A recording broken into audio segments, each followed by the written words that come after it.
되겠습니다. 네, 지난주에 우리는 바울의 선교 이 여행의 베이스 캠프가 되는 안디옥 교회 태동하는 모습을 살펴보았습니다. 잠시 복기해 보도록 할게요. 다양한 사람들이 모였습니다. 네, 정통 유대인 바나바, 흑인 시몬, 그리고 이방인 루기오, 지배계층이었던 마나엔, 그리고 교회를 대적하던 사울이 한데 모여서 리더가 되었습니다. 뭐 정치적 다양성을 표방하려고 그런 것은 아니었다고 말씀드렸죠. 후에 바울이 이런 다양성의 필연을 고린도전서 말씀을 통해 방증하고 있죠. 은사는 여러 가지나 성령은 같습니다. 은사는 여러 가지지만 성령이 같다고 해요. 그렇다면 이런 다양한 모습을 가진 우리가 하나 되어야 하는 이유, 예수님께서는 또 요한복음 말씀을 통해 말씀하셨죠. 아버지께서 내게 주신 아버지의 이름으로 그들을 지켜주셔서 우리가 하나인 것 같이 그들도 하나가 되게 하소서, 이런 말씀을 전해주셨어요. 기도를 하신 거죠. 예수님은 이 제자들이, 또 제자들을 통해 훗날 예수님을 알게 될 사람들도 하나 되기를 기도하셨습니다. 이렇게 다양한 사람들이 모였던 공동체, 늘 예배가 우선이었습니다. 예배하고 금식했어요. 기도했어요. 그랬더니 성령님께서 이 둘을 따로, 바울과 바나바, 그리고 그 팀을 짜서 보내셨죠. 지도를 한번 송출해 주시겠어요? 실루기아에서 살라미까지 가는 지도가 저렇게 갔다고 했죠. 그래서 저 동쪽에 도착해서 이 살람이라는 항구에서 서쪽에 바보까지, 파포스라는 곳까지 가게 됩니다. 그 다음 지도를 보시면은 지난주에 보셨던 지도입니다. 이렇게 갔다고 했죠. 섰까지. 그래서 여기서 누구를 만났죠? 총독 서기와 바울하고 바예수라는 거짓 예언자, 마술사를 만났습니다. 방해를 만났습니다. 하지만 이 방해를 마주할 때 담대했다. 이게 이제 지난주까지의 여정이었습니다. 아무래도 선교 여행이 이렇게 동선을 따라가면은 기억하시면 좋을 것 같아서 복기를 해보았습니다. 그리고 오늘 42절 전까지 바나바의 바나바가 아니라 바울의 그 설교가 이제 이어집니다. 자, 13절, 14절을 보면요, 이제 동선이 이동하고 있어요. 바보에서 그 다음 동선인 반벨리에 있는 버가에 이르렀다고 나옵니다. 그곳에 요한은 그들과 헤어져서 예루살렘으로 돌아갔다. 그들은 버가에서 비시디아 안디옥까지 갔다. 이제 두 곳이 나오죠. 이렇게 올라가는 동선입니다. 자, 다음 지도를 한번 송출해 주시겠어요? 저 섬에 갔죠? 이제 위로 올라간 거예요. 그렇죠? 위로 올라가서 버가라는 지역에 갔다가 이제 비시디아 안디옥까지 가는 게 오늘 여정입니다. 그리고 그곳에서 선포한 설교 말씀이에요. 그래서 동선을 정리해 보면은 안디옥 교에서 출발해서 실루기아, 그리고 키프로스라는 섬, 동에서 이 살라미에서 파포스까지 간 다음에 버가로 다시 육지로 위로 올라가는 이런 동선입니다. 13절에 보면은 그런 이야기가 있어요. 마가가, 이제 요한이 그들과 헤어져 예루살렘으로 갔다. 짧게 기술되어 있는데 여러 가지 이제 추정이 있습니다. 산길이 굉장히 험했다. 고단한 마음 때문에 돌아갔다. 이런 주장이 있고, 또 이 선교팀 내부 리더십의 변화. 자기 삼촌이었잖아요. 이제 바울로 바뀌는 이 과정에 적응을 못했을 것이다. 뭐 여러 가지 추정이 있습니다. 성경이 그 이유에 대해서 명확히 밝히고 있지는 않지만 이게 나중에 2차 선교 여행을 출발할 때 바울과 바나바가 서로 다른 동선으로 선교 여행을 가는 복선이 됩니다. 자, 버가라는 곳에 먼저 갔어요. 바울이 방문했던 소아시아의 첫 도시였어요. 버가의 역사, 뭐 많이 알려진 것은 아니지만 대략 BC 13세기경에 건설된 것으로 추정을 하고요. 이 로마 시대 최전성기를 맞은 도시였다고 합니다. 버가의 종교 문화는 그리스 중심이었다고 해요. 이곳에서 앞서 말씀드린 것처럼 선교팀의 리더가 바나바에서 바울로 이렇게 무게추가 옮겨지는 곳이에요. 이 전까지는 바나바, 사울을 언급할 때 바나바부터 늘 언급을 했거든요. 그러다가 이곳에서부터 바울과 뭐 동행하는 사람들, 이런 식으로 표현이 됩니다. 자, 이 버가에서 선교팀이 다시 비시디아 안디옥으로 올라가요. 비시디아 안디옥을 이제 가려면은 타우로스 산맥이라는 그 아주 거대한 산맥을 넘었어야 됐다고 합니다. 이 마지막 지도를 한번 송출해 주시겠어요? 그 전 지도를 한번 송출해 주시겠어요? 저기로 이제 가는 거예요. 저 제일 위에 동그라미에 지금 타우로스 산맥 뭐 이렇게 되어 있는데, 제가 이제 그 구글맵에서 찾아봤더니 현재는 뭐 하이킹과 스키를 즐길 수 있는 산맥 뭐 이렇게 명랑하게 표현되어 있었지만 그 당시는 아니었습니다. 150km나 되는 이 산길, 갑작스러운 폭우로 이 계곡물이 자주 범람했던 곳, 굉장히 위험했던 곳이죠. 여기를 지나서 이 비시디아 안디옥으로 이들이 발걸음을 옮기는 거예요. 그리고 거기서 바울이 설교를 전하는 장면이 41절까지 이어집니다. 자, 바울의 설교 내용을 다 보진 않을게요. 간략히 요약하면 이렇습니다. 첫 번째, 다윗은 썩음을 당했지만 예수 그리스도는 썩음을 당하지 않고 부활했다.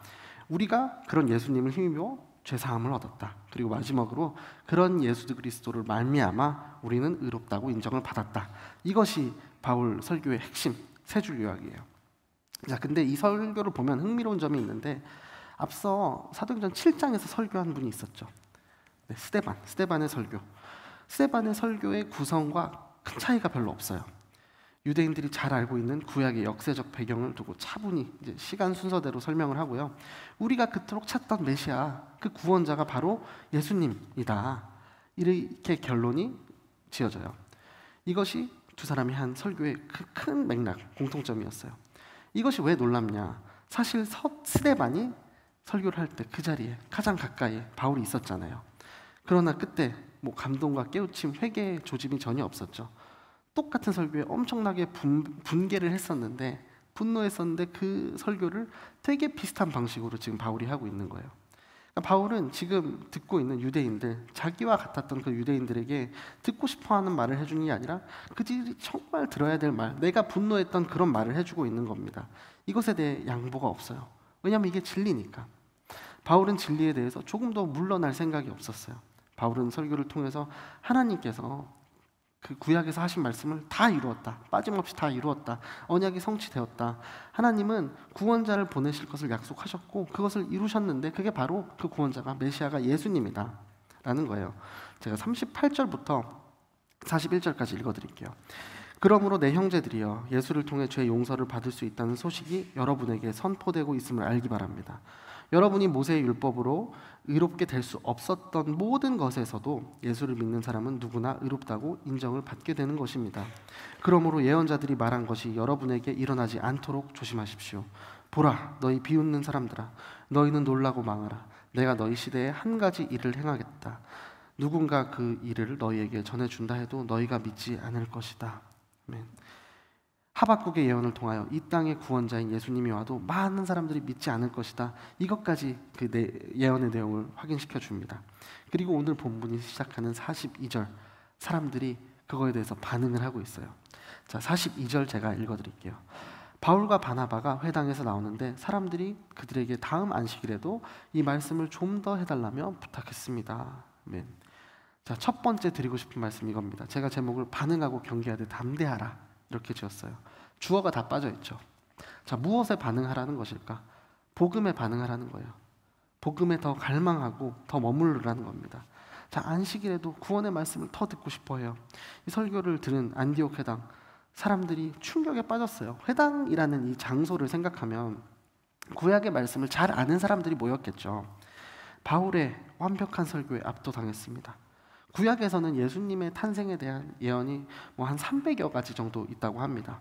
근데 그 언약을 정말 하나도 빠트림없이 성취하신 분이라는 걸 이제 깨달은 거예요. 그래서 더 요청하는 겁니다. 말씀을 더 해주십시오. 저는 여러분의 마음에 이러한 갈망, 이런 갈급함이 가득해지기를 바라요. 여러분 복음에 반응하시길 바랍니다. 순전한 복음으로 인해서 여러분에게 그 영적인 갈증이 더해지기를 소망합니다. 더 듣고 싶어하고 더 알고 싶어하는 것, 이것이 바로 순수한 복음이 여러분에게 전달될 때 반응해야 될 영혼의 모습일 거예요. 자, 반응하는 여러분의 영혼을 통해서 성령님께서 여러분의 생각을 바꾸시고 여러분의 삶을 변화시킬 것입니다. 그런 여러분의 삶의 변화가 여러분이 부르신 곳에서부터 시작하겠죠. 그리고 여러분이 올 여름, 여름의 열방으로 전국으로 나아갈 때 세상을 변화시킬 것이라고 믿습니다. 올 여름에 여러분의 인생에서 이런 성령님의 감동과 역사가 가득하게 되길 바랍니다. 자, 이어지는 43절에 바울팀의 대답이 이어져요. 자, 읽어드릴게요. 집회가 다 끝난 후 많은 유대 사람들과 유대교로 개종한 경건한 사람들이 바울과 바나바를 따라왔습니다. 그들은 그 사람들과 함께 이야기를 나누고 하나님의 은혜 가운데 계속 머물러 있으라고 권했습니다. 아멘. 얼마나 많은 설교를 들었던 그 회당의 사람들이었겠어요. 그런 설교와 차원이 다른 거예요. 그러니까 모임이 끝난 이후에도 바울과 바나바를 따랐어요. 무슨 의미일까요? 다음 안식일까지가 아니라 지금 당장 말씀을 더 해주십시오. 그 간절한 마음이 있었다는 거예요. 그런 그들에게 바울과 바나바가 이제 권면하죠.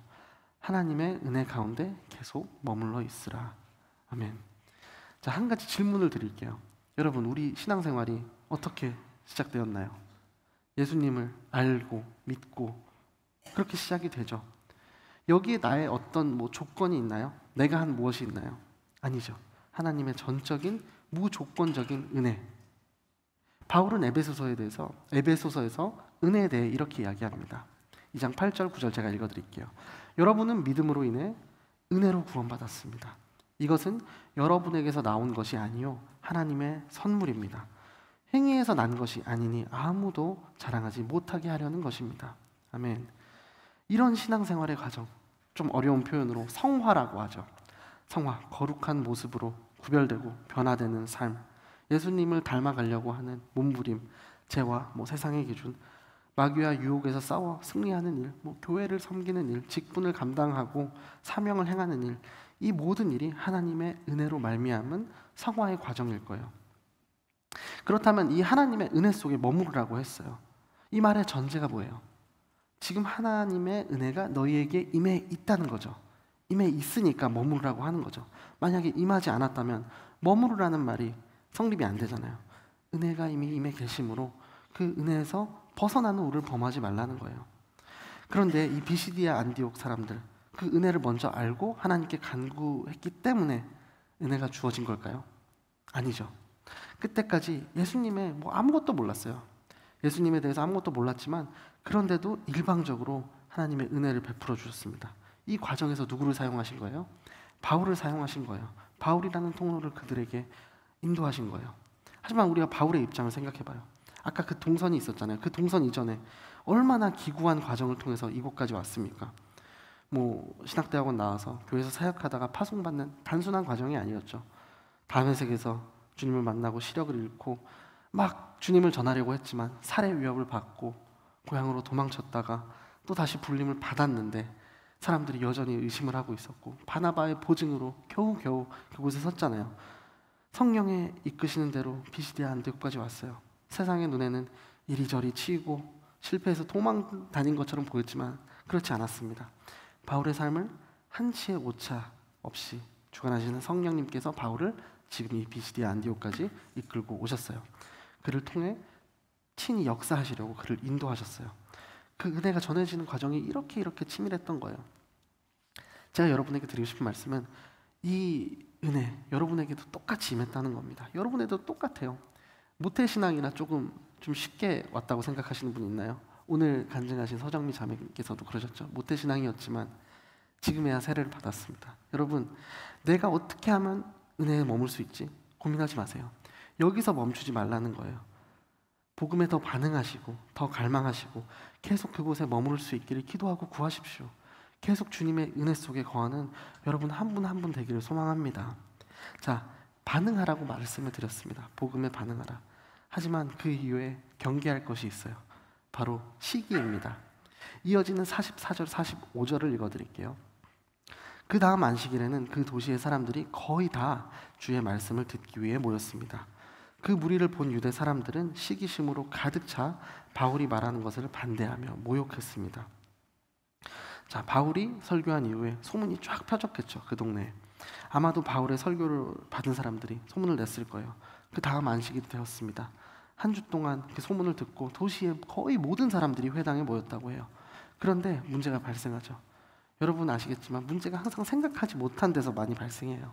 바울이 무슨 잘못을 저질렀다면 차라리 책망을 했을 텐데 그게 아니었어요. 그들을 시기하는 세력이 왔습니다.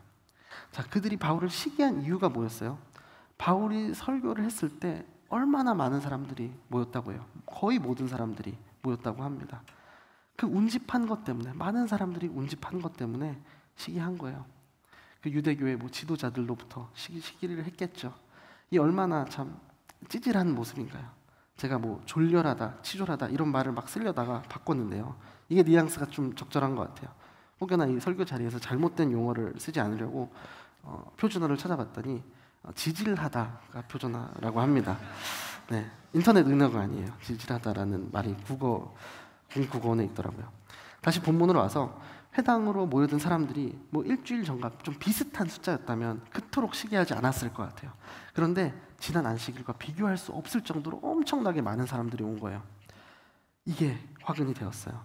자, 시기한 사람들 누구였다고요? 유대인들이었다고요. 아마도 리더들이었을 거예요. 아마 설교를 했던 사람들이 아닐까 이렇게 생각이 듭니다. 어느 날 갑자기 튀어나온 바울이라는 사람 한 번 설교했는데 그걸 설교를 들으려고 엄청난 인파가 찾아왔습니다. 자신들의 어떤 권위와 존재감에 큰 위기를 느꼈겠죠.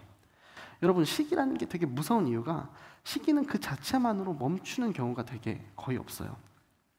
45절 하반절하고 50절을 제가 읽어드릴게요. 시기심으로 가득 차 바울이 말하는 것을 반대하며 모욕했습니다. 50절은 그러나 유대 사람들은 경건한 귀부인들과 그 도시의 지도자들을 선동해 바울과 바나바를 핍박하게 했고 결국 그 지방에서 그들을 강제로 내쫓았습니다. 자, 우리 배가 고프면 음식을 찾고 졸리면 잠을 청하죠. 시기라는 감정에는 되게 이런 식으로 액션이 따라옵니다. 보통 씩씩거리는 것으로 끝나지 않아요. 모욕과 선동이라는 액션이 따라왔어요. 결국 그들은 바울 팀을 내쫓았습니다. 이런 시기심 우리가 뭐 성경에서 처음 접하는 광경은 아니죠. 야곱의 12아들 요셉을 유독 사랑했잖아요. 요셉에게만 채색 옷을 입혀주고 편애했습니다. 그랬더니 형들이 어떻게 했어요? 그를 노예로 팔아버렸어요. 그렇죠? 요셉에 대한 형들의 시기심이 요셉 존재 자체를 없애버리는 그 결론으로 갔어요. 자, 예수님도 다르지 않았죠. 예수님이 이제 유대교 지도자들, 민중을 성도해서 예수님을 빌라도 앞으로 데리고 왔죠. 사형 선고를 빨리 해라 압박을 했습니다. 마태복음 27장 18절에 이렇게 기록되어 있어요. 빌라도는 그들이 예수를 시기해 자기에 넘겨준 사실을 알고 있었습니다. 이 총독조차 빌라도도 알고 있었던 거예요. 이 시기심 때문에 이렇게 됐다는 거를. 여러분 기억하시길 바랍니다. 선한 행동, 뭐 나의 분노를 참는 게 참 힘들지만 입술로 범죄하는 거 정말 어렵지 않습니다. 뭐 저라고 다르지 않습니다. 저도 누구에게 이렇게 그런 감정이 들 때 요즘 어떻게 참아보려고 하면 카톡에 입술로 범죄하지 않겠습니다. 이렇게 그냥 문장을 종결 하는 거예요. 정말 무서운 거, 이 시기심 초동 조치를 하지 않으면 파괴적인 어떤 언어와 파괴적인 행동으로 귀결된다는 거예요. 잠언 14장 30절에는 이런 말씀이 있어요. 평온한 마음은 육체의 생명이 되지만 질투심, 뼈를 썩게 한다. 이렇게 되어 있어요. 다른 번역에서는 이걸 시기심이라고 하였습니다. 이런 시기의 대상을 잘 보면은 시기의 대상은 보통 자신이 속해 있는 어떤 비슷한 그룹에서 일어나기 참 마련인 것 같아요. 영어로 경쟁자라고 하죠. 라이벌. 이게 리버라고 하는 그 강에서 파생된 단어라고 합니다. 같은 동네에서 같은 강물을 마시는 사람들끼리 서로 경쟁자가 된다는 거죠. 다른 동네에서 다른 강물을 마시는 사람은 경쟁자가 되기 어렵잖아요. 같은 분야, 뭐 같은 동네 서로 경쟁심이 생기고 시기심이 생긴다는 거예요. 생각을 해보면은 우리가 학생 때 절대로 선생님을 잘 시기하진 않잖아요. 그렇죠? 왜 이렇게 문제를 잘 풀지? 막 시기하지 않잖아요. 선생이 뭐 반대로 그렇지 않겠죠. 또 뭐 선생님이 학생을 또 시기하지 않고, 저도 뭐 예전에 음악했을 때 같은 분야에 고만고만한 사람들끼리 이게 시기심이 생기는 것 같더라고요. 좋은 행사를 잡았대, 좋은 광고 음악을 했대, 어디 방송에 나갔대. 그런 약간 지질한 마음에 시기심이 생기는 거죠. 우리 애들이 되게 착한데요. 근데 형제끼리 요셉이 그랬던 것처럼 서로 시기를 하는 것 같아요. 밖에 나가면 세상 참 예의 바른 친구들인데 둘끼리는 그렇게 앉으려고 막 하더라고요. 저와 여러분 예외일 수 없는 것 같아요. 우리 영혼이 정말 깨어있지 않으면 이 본문의 유대교 지도자 무리처럼 우리 자신과 같은 강가에 있는 사람들을 시기할 수밖에 없는 것 같아요. 그러면 우리는 이 굴레에서 어떻게 벗어날 수 있을까? 결국은 관계라는 생각이 듭니다. 누구와의 관계요? 나와 하나님과의 관계. 하나님과의 바른 관계 속에서 나라는 존재의 의미를 깨닫는 거죠. 세상에 의해서 평가되는 어떤 상대적인 기준에 의해서 평가되는 내가 아니라 절대적인 나라는 존재에 대한 의미를 깨닫는 거죠. 우리는 하나님 앞에서 상대적인 존재가 아닙니다. 우리 각자 하나님께서 개별적으로 창조를 하셨어요. 이 사실을 깨닫는 사람, 자신이 행하는 일, 다른 사람들과 비교하지 않고 시기라는 덫에서 자유로워질 수 있는 거예요. 아무리 뛰어났던 사도 바울이라고 해도 그보다 똑똑한 사람이 없었겠습니까? 그러나 하나님의 부르심을 받은 이후에 바울이 누구 하나 시기하지 않은 것, 하나님 앞에서 자기 자신이 하나님의 소명대로 부여받은, 소명대로 부름받은 그 절대적인 존재라는 걸 깨달았기 때문이에요. 이 모습이 바로 저와 여러분의 모습이길 소망해요. 자, 여러분은 하나님의 형상대로 지음받은 절대적인 존재라면은 이 시기의 덫에서, 이 굴레에서 자유로워질 수 있습니다. 하나님과의 관계 속에서 거하기 때문에, 여러분의 소명과 사명을 기억할 수 있기 때문에, 진리 안에서 자유를 누리는 존재일 수 있기 때문에 이 시기라는 굴레에서 자유로워질 수 있는 거예요. 그런 여러분의 모습이 되기를 주님의 이름으로 축복합니다. 자, 복음에 반응하라고 말씀드렸고 시기심에 경계하라고 말씀드렸어요. 그럼 마지막은 담대해지는 거예요. 이렇게 자기를 해하려고 하는 사람들 앞에서 담대하게 반응하는 모습이 46절에 나와 있습니다. 자, 읽겠습니다. 그때 바울과 바나바가 그들에게 담대하게 대답했습니다. 우리는 하나님의 말씀을 여러분에게 먼저 전하지 않을 수 없었습니다. 그런데도 여러분은 그 말씀을 거절하고 영원한 생명을 얻기에 합당치 못한 사람이라고 스스로 판단하고 있습니다. 그렇기 때문에 우리는 이제 이방 사람들에게 눈을 돌립니다. 자, 유대인들이 반박하고 비방하니까 더 외쳤어요. 더 담대하게 외쳤습니다. 바울은 자신이 유대인이었잖아요. 자기 그 동족인 유대인들의 마음을 잘 알고 있었을 것 같아요. 유대인들은 이 복음의 말씀을 듣고 마음의 찔림을 받았겠지만 또 낡은 전통, 체면 이런 위선 때문에 솔직하게 예수님 앞으로 나오지 못했던 것을 알고 있었던 것 같아요. 그래서 이어지는 47절에는 이사야 49장 말씀을 인용해서 이야기합니다. 인용된 이사야 말씀 원문으로 읽어드릴게요. 그가 말씀하신다. 내가 내 종이 돼서 야곱 지파들을 일으키고 이스라엘 가운데 내가 보호해 놓은 사람들을 돌아오게 하는 일이 내게는 아주 작은 일이다. 또한 땅 끝까지 내 구원을 이르게 하도록 내가 너를 또한 문 나라의 빛으로 삼아서 땅 끝까지 내 구원이 이르게 하겠다. 아멘. 바울은 유대인들이 복음을 받아들이지 않자 자신이 주님께 부름받았을 때 그 명령이 이방 사람들의 빛으로 삼으셨다. 이걸 이사야서 말씀을 인용해서 풀어서 말씀을 합니다. 그러자 사람들이 반응하죠. 48절입니다. 이 말을 들은 이방 사람들은 기뻐하며 주의 말씀을 찬양했습니다. 그리고 영원한 생명을 얻도록 선택된 사람들은 모두 믿게 됐습니다. 아멘. 바울의 말을 듣고 기뻐하고 찬양했다고 합니다. 누가 영생을 얻기에 합당한 자입니까? 누구도 합당한 자가 없어요. 의인은 없다고 하셨어요. 하나도 없다고 하셨어요. 영생을 얻을 수 있는 자, 스스로의 힘으로 불가능합니다. 스스로 뭔가를 할 수 있을 것 같다는 착각이 어떤 결과를 가져오나요? 오늘 본문 46절의 말씀은 이렇게 이해해요. 그런데도 여러분은 그 말씀을 거절하고 영원한 생명을 얻기 합당치 못한 사람이라고 스스로 판단하고 있습니다. 영원한 생명을 얻기에 합당치 못하다. 스스로 판단하는 결과를 가져오는 거예요. 오직 하나님의 은혜로 구원을 얻을 수 있음을 깨닫고 복음을 기뻐하는 사람들에게 영생이 주어집니다. 자, 그 결과 어떻습니까? 49절에 그리하여 주의 말씀이 그 지방 전체에 두루 퍼졌습니다. 아멘. 일시적으로 퍼진 게 아니라 두루 골고루 전해졌다는 거예요. 바울에 의해 전해진 복음은 마치 들불과 같이 여러 곳으로 퍼졌어요. 복음이 확산되고 있었습니다. 그렇다면 어떻게 바울이 이렇게 담대할 수 있었을까? 그를 향한 하나님의 섭리가 그의 생각을 초월하고 있었다는 사실을 알고 있었기 때문이에요. 그렇게 현재의 모습과 상황만 보고 사명을 여러분 내던지지 않기를 바라요. 우리의 가장 기본적이고 본질적인 사명, 복음을 전하는 거죠. 우리가 원하고 바라는 성공이 사실은 하나님의 관점에서는 실패일 수 있습니다. 세상에서 손가락질하는 실패가 하나님 보시기에는 성공일 수 있어요. 51절의 말씀처럼 가야 할 때를 알고 예수님의 말씀처럼 하셨던 말씀처럼 먼지를 떨어버리고 갈 수 있었던 것, 세상의 기준에서는 비겁한 후퇴처럼 보이지만 철저한 하나님의 인도하심이었습니다. 우리가 말하는 담대함, 어떤 모습에서도 굴하지 않는 어떤 용맹함, 여기에 국한한 것이 아니죠. 비시디아 안디옥에서 복음 전도, 세상의 관점에서는 실패한 마케팅처럼 보였을 수 있죠. 하지만 성령이 충만함으로 그들은 하나님이 그들을 사용하신다는 확신이 있었어요. 이런 확신이 여러분에게도 임하길 소망합니다. 자, 말씀을 맺겠습니다. 오늘 말씀 간단히 요약하면 복음에 반응하라는 거예요. 갈망함으로, 갈급함으로 복음에 더 반응하라는 거예요. 하지만 반드시 경계해야 될 것들이 생길 거예요. 여러분들에게 고난이 올 것이고 여러분들을 시기하는 사람들이 있을 거예요. 그럴 때 성령 충만으로 담대하십시오. 오늘 본문 마지막 구절을 제가 읽어드릴게요. 제자들은 기쁨과 성령으로 충만했습니다. 아멘. 지금 이 현장의 분위기가 너무 다른 이야기잖아요.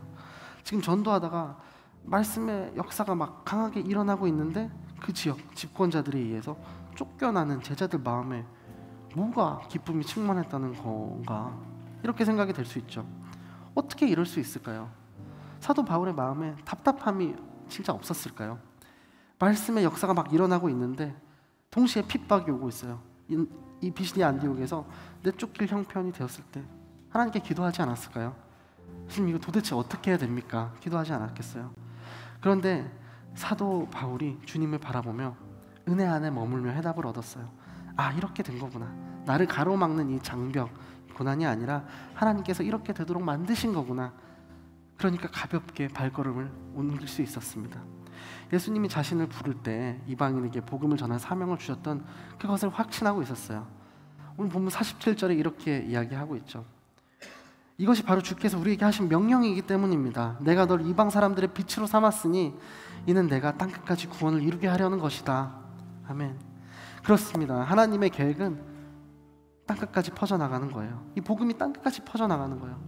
그래서 비시디아 안디옥에서 복음의 열매가 풍성히 열매를 맺으면서도 동시에 고난을 겪고 다시 발걸음을 옮기셨습니다. 그런데도 기뻤습니다. 내가 너를 이방의 빛으로 삼아 땅끝까지 가게 할 거야.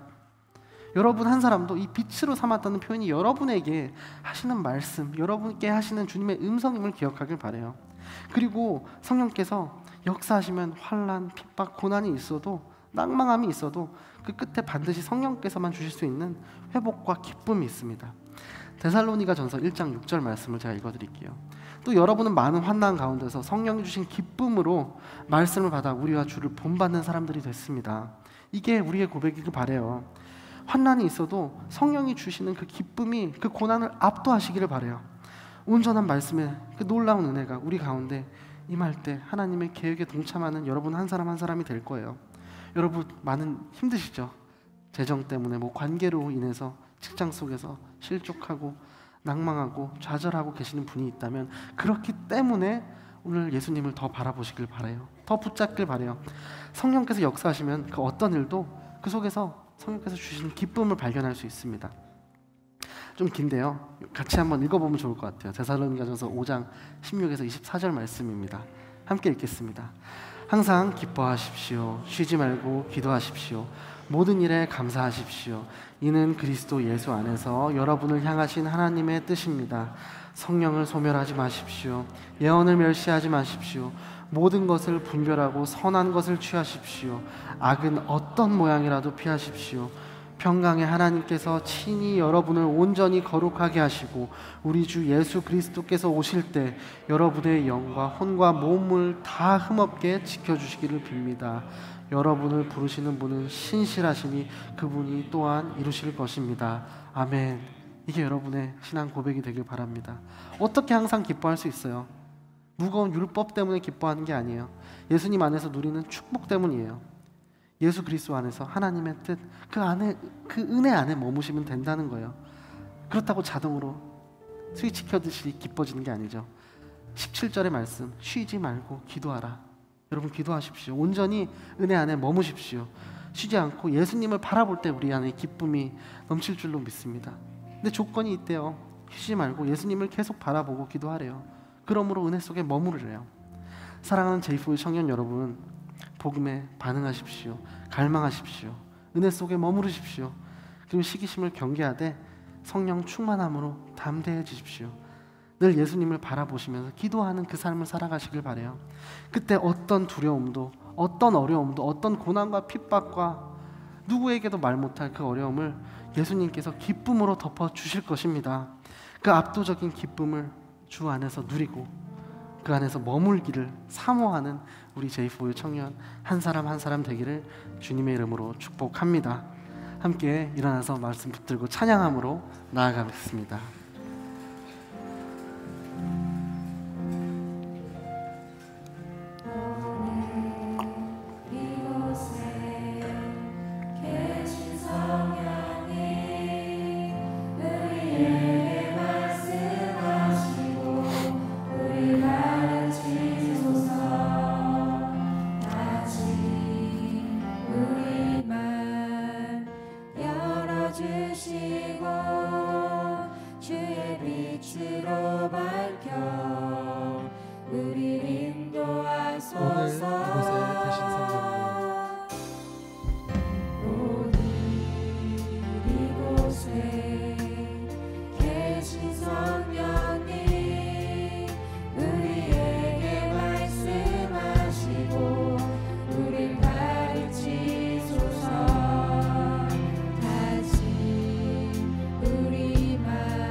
앞서지 않게 하여 주옵소서.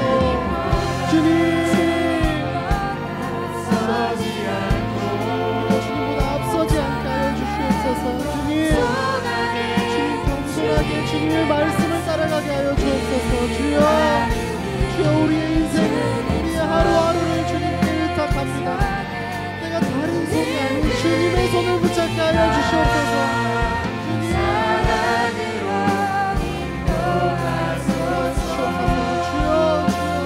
주님의 말씀 기억하며 기도합니다. 주님, 나의 어떠함, 나의 어떤 각오보다, 어떤 결단보다 주님의 손을 바라보길 원합니다. 주님의 신실하심 앞에서 내가 반응할 수 있도록 온전한 복음에 반응하기 원합니다.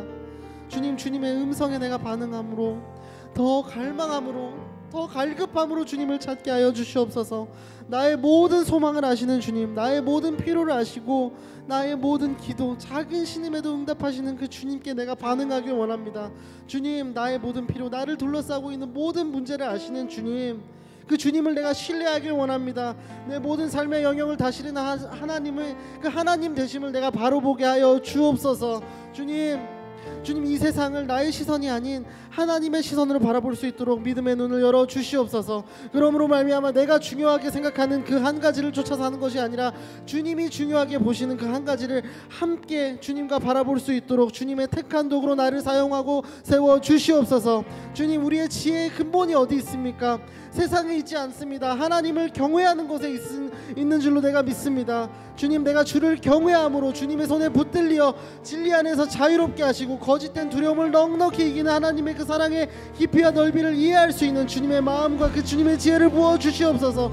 주님, 나의 기준에 의해, 나의 경험에 의해, 나의 지식에 합당하게 보는 것을 쫓아가는 인생이 아니라 나의 기준에 맞지 않더라도 하나가 되라고 하신 그 예수 그리스도의 명령을 기억하며 말씀에 따라 순종할 수 있는 담대함 부어 주시옵소서.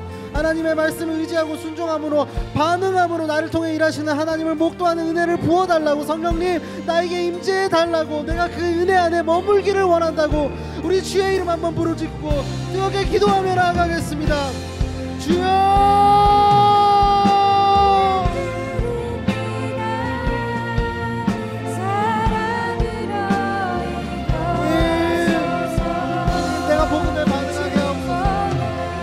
주님, 내가 복음에 반응하게 하옵소서. 더 갈망함으로, 더 갈급함으로 주님의 말씀에, 주님의 음성에 내가 반응하게 하여 주옵소서. 주님께서 나의 모든 소망을 아십니다. 나의 모든 기도를 듣고 계십니다. 나의 작은 신음에도 응답하시는 그 하나님을 내가 기억하기 원합니다.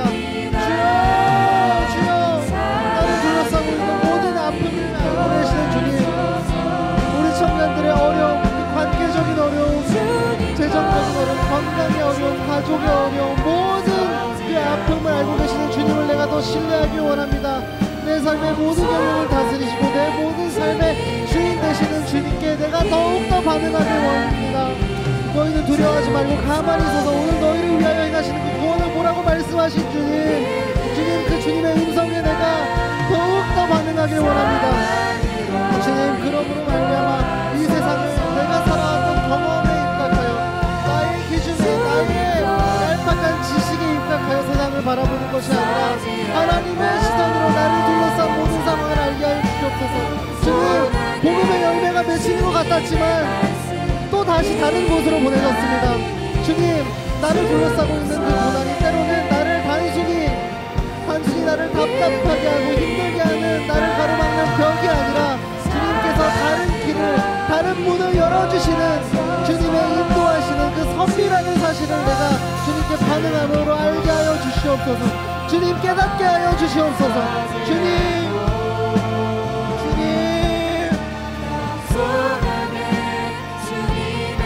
내가 중요하게 생각하는 그 한 가지가 아니라 주님께서 나에게 명령하시는 그 한 가지를 따라가는 인생 되게 하여 주시옵소서. 주님, 성령님의 음성대로, 성령님의 인도하시는 대로, 성령님이 보여주시는 대로 이 겸손하게 따라가는 인생 되게 하여 주시옵소서. 주여, 주님, 우리의 지혜를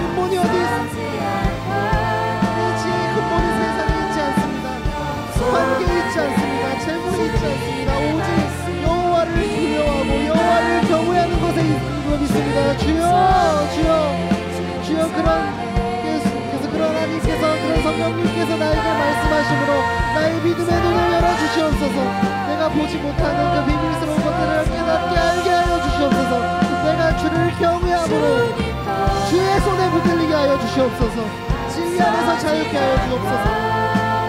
거짓된 두려움으로 끊임없이 시기심으로 세상에 종되어 사는 인생이 아니라 그 세상을 주님의 기준을 들고 넉넉히 이기는 하나님의 그 사랑의 깊이와 넓이와 그 지혜를 알 수 있도록 주님, 우리를 주님의 택한 도구로 사용하여 주옵소서. 주여, 주여, 주여, 하나님의 말씀을 더욱더 의지하기를 원합니다. 주님, 한 번 더 기도할 때, 주여, 나의 마음에 시기함이 있습니다. 내가 쫓는 거짓된 기준들이 있습니다. 나를 두려움으로, 그 헛된 두려움으로 몰아놓는 죄악된 습관들이 있음을 고백합니다. 주여, 하나님과의 바른 관계 속에 내가 거하길 원합니다. 하나님에 의해 개별적으로 정말 귀하게 창조된 그 존재가 우리 J4U 청년들 한 사람 한 사람을 이들이 기억하고 그것이 그들의 신앙 고백이 되게 하여 주옵소서. 우리는 남들에 의해 세상 속에서 평가되는 상대적인 기준이 아니라 오직 주님과의 관계 속에서 정하는 절대적인 기준인 줄로 믿습니다. 하나님의 형상대로 지음받은 절대적인 존재, 그러므로 하나님과의 관계 속에서 거하는 존재, 그러므로 말미암아 나에게 주시는 그 소명과 사명을 찾아가고 겸손하게 주님의 음성대로 나의 발걸음을 옮기는 나의 인생 될 수 있도록 주님 은혜 베풀어 주시옵소서. 주여, 보이는 것들에 현혹되는 나의 인생, 나의 하루하루가 아니라 주님 손에 불들림으로 말미암아 순종함으로 겸손하게 주님 부르시는 그곳으로 나의 발걸음을 옮기는 한 사람 되게 하여 주시옵소서. 주님, 나의 어떠함이 아닙니다. 나의 공로는 전혀 없습니다. 나의 그 어떤 조건이 아닌 우리 마음의 중심을 보시는 하나님께서 전적으로 우리를 세워 가십니다. 그런 하나님께 더 의지하길 원합니다. 주님, 하나님의 임재만으로 가치 있는 것 그 하나만으로도 기쁨이 넘치게 하여 주시옵소서. 그래서 때로는 세상에서는 무가치하다고 우리를 손가락질하고 우리를 조롱할지라도 하지만 하나님이 나와 함께 있으므로 하나님의 그 나라와 의를 위하여 기꺼이 그리스도의 고난에 동참하는 한 사람, 나에게 주어지는 그 십자가를 묵묵히 메고 하루하루를 살아가는 주님의 택한 도구로 나를 사용하여 주시옵소서. 이것이 우리의 신앙 고백이 되게 하여 주시옵소서. 성령님, 우리와 함께 하여 주시옵소서. 주님, 주님의 이름 뜨겁게 부르짖으며 성령님의 임재를 구하며 우리 함께 기도하며 나아가겠습니다. 주여,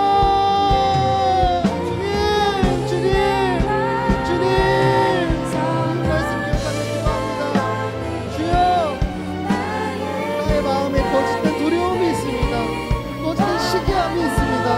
내가 쫓는 그 거짓된 기준들이 있습니다. 주님, 하나님, 세상의 그 상대적인 기준들이 아니라 하나님과의 관계 속에서 내가 거하게 하여 주옵소서. 하나님에 의해 개별적으로 창조된 한 사람 한 사람, 하나님께서 기대하시는 그 소명과 사명이 있는 한 사람 한 사람이고, 그게 바로 나라는 사실을 J4U 청년들이 기억하게 하여 주옵소서. 주님, 그렇기 때문에 우리는 세상에 의해서 관계 속에서 다른 어떤 기준에 의해서 평가되는 것이 아니라 오로지 하나님의 기준에 의해서 평가되는 사람인 줄 믿습니다. 그렇기 때문에 주님, 그럼 내가 하나님과의 관계 속에서 바르게 거하길 원합니다. 오로지 하나님의 은혜 속에서 머물기를 원합니다. 주여, 주의 의로운 손으로, 주의 강한 손으로 나를 붙들어 주시옵소서. 주님께서 베풀어 주시는 그 은혜 속에 머물 때 내가 정말 주님의 한 분만으로 만족합니다. 주님의 얼굴과 그 예배자의 그 마음을 부어 주시옵소서. 그 정결한 마음 허락하여 주시옵소서. 주님,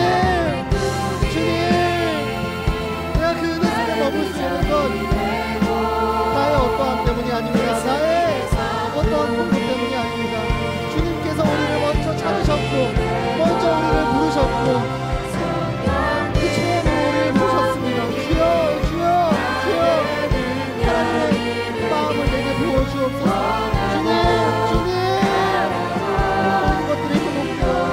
내 삶의 기준을 세워가는 것이 아니라 하나님의 관계 속에서 거하는 그 존재, 그 거룩한 존재, 예수 그리스도로 말미암아 의롭다 칭함을 받은 존재, 주님, 나에게 주신 소명과 사명을 찾아가는 그 존재가 우리 J4U 청년 한 사람 한 사람이 되기를 정말 간절히 바라고 원합니다. 주님, 성령님의 권능이 나의 능력이 되게 하여 주옵소서.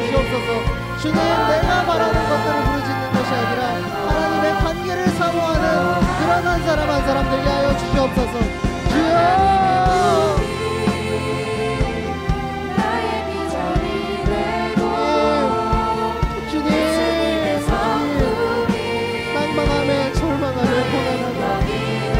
넘어져 있는 청년들에게 주님 성령님에게 따뜻한 위로하시기 더하기 성령님의 따뜻하신 그 샘이 부어 넘치기를 소망합니다. 그러므로 말미암아 우리 안에서 기쁨과 찬양과 아버지 감사함이 넘쳐흐르게 하여 주시옵소서. 정말 쉬지 않고 기도하게 하여 주시옵소서. 쉬지 않고 예수님을 바라보게 하여 주시옵소서. 쉬지 않고 계속하여 예수님의 그 주신 은혜 안에서 머무는 우리 청년들 되게 하여 주옵소서. 주여 주여 주님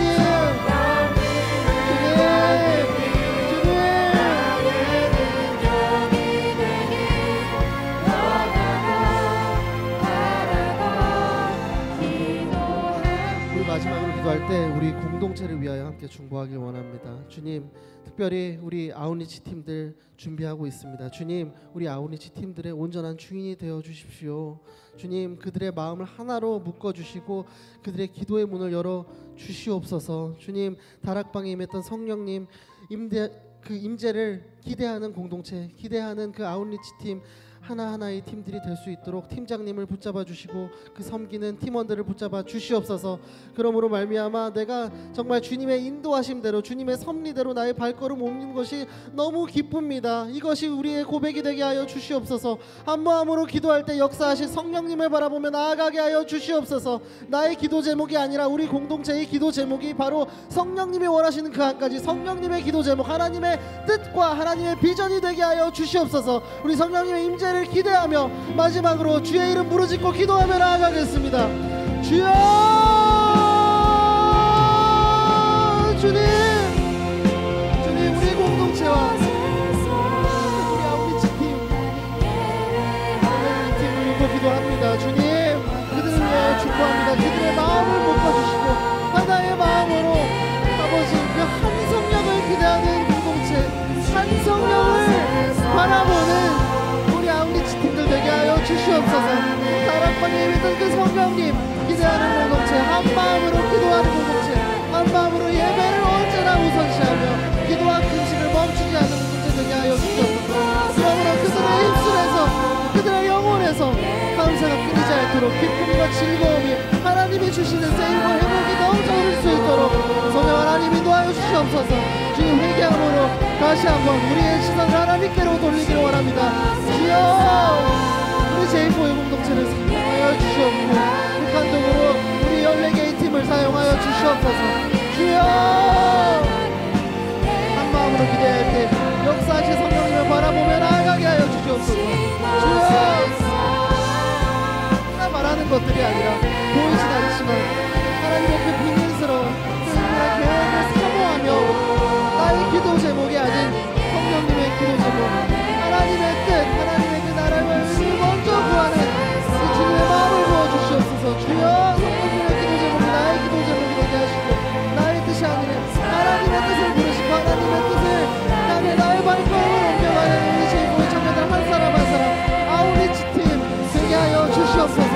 주여 이것이는 그 팀장님들을 붙잡아 주시고 아버지 그 팀장님들을 아버지 거룩한 통로를 사용하여 주시고 아버지 그 팀들을 통하여서 예수님의 사랑 물러 넘치도록 열방의 방방 곳곳에 그리스도의 모습이 감당해지는 역사가 이루어질 수 있도록 성령님 그들과 함께하여 주시옵소서. 주여 함께하여 주시옵소서. 함께하여 주시옵소서. 하나님 감사합니다. 주님 우리 각각 한 사람 한 사람에게 강한 거룩하신 성령의 불로 임하여 주시옵소서.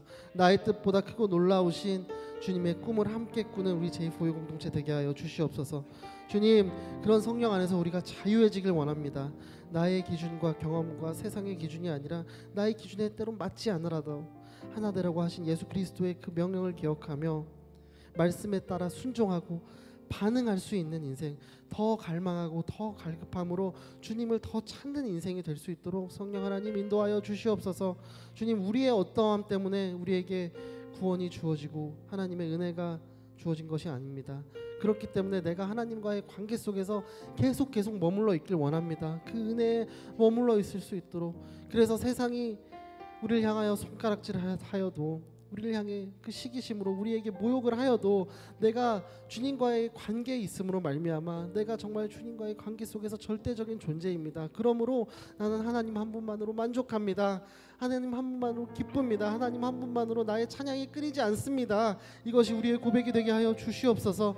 세상의 숫자와 조건에 연연하지 않고 오직 주님의 그 손만을 붙잡고 나아가는 우리 제4의 공동체 되게 하여 주시옵소서. 주님, 모든 상황을 준비하시는 하나님을 내가 더 온전히 신뢰하길 원합니다. 나의 힘을 빼시고 온전히 그리스도의 성품을 품는, 그리스도의 그 마음을 품는 그릇으로 삼아주시고 사용하여 주시옵소서. 주님, 열방으로 나아가는, 전국 곳곳으로 나아가는 우리 아웃리치 팀들을 기억하여 주시고, 그 팀장님들을 기억하여 주시고, 그 팀원들을 통하여 정말 그리스도의 거룩한 사랑이, 그 따뜻한 사랑이 흘러 넘쳐 흐르는 그 역사를 허락하여 주시옵소서. 주님께서 우리를 통하여 일하십니다.